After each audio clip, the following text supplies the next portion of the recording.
Greetings. Before we go on to the topic of vectors, let's look at scalar and vectors.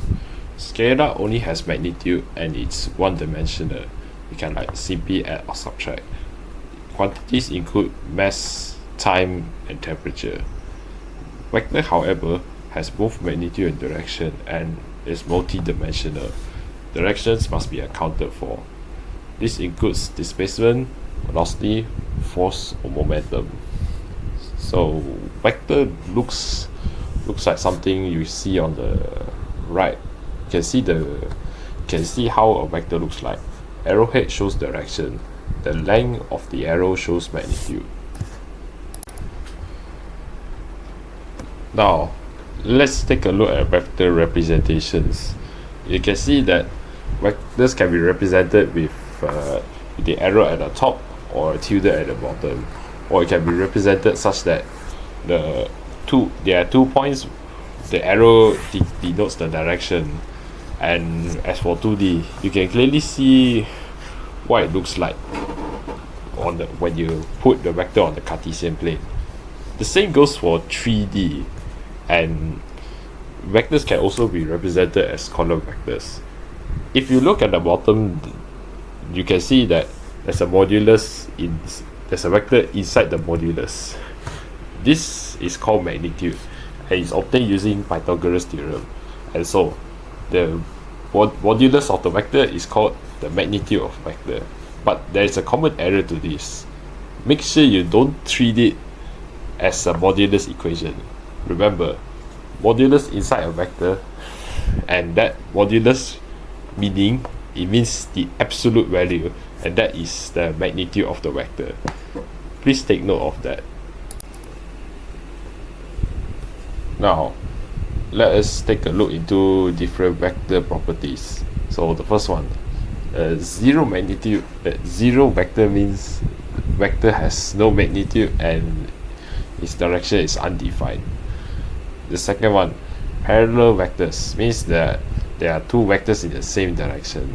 However, the vectors don't need to overlap each other. You can see in the picture on the right. Negative vector means the vector that has the same magnitude and is parallel to the initial vector, but it is in the opposite direction. Collinear vectors are vectors that are parallel to each other but can overlap with the initial vector. So here are the 4 vector properties. You encounter them in the further subtopics. Let's look into the operations when dealing with vectors. There are 3 types. For addition, you can add 2 vectors, and you can see in the picture how triangle law and parallelogram law are used. Now, I want you to take note that the plus in the vector operation means it's the combined effect and it's not adding the values of the vector. If you want to do that, you need to convert them to column vector first. Subtraction is like vector addition, but it uses such that the direction of my vector is reversed. As for scalar multiplication, you can see how the initial vector is affected by being multiplied by a scalar. If there's a negative, eventually it will reverse direction. However, if the constant is -1, only the direction will reverse.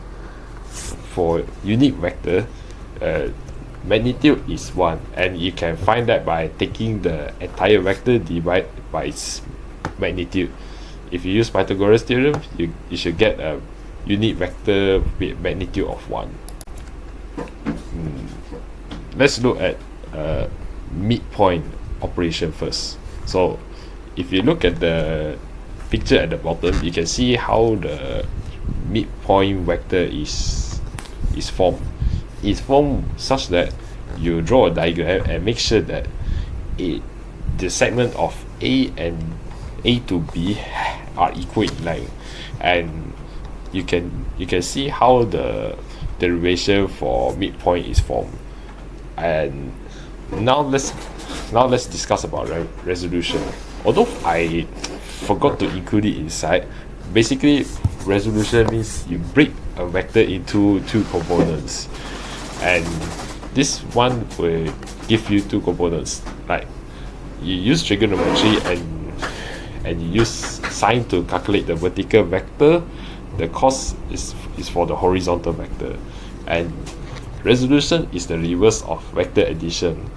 Subtraction is not, as subtraction just uses the fact that addition is used. And I think that is all for me. I'll see you in the next video for vectors.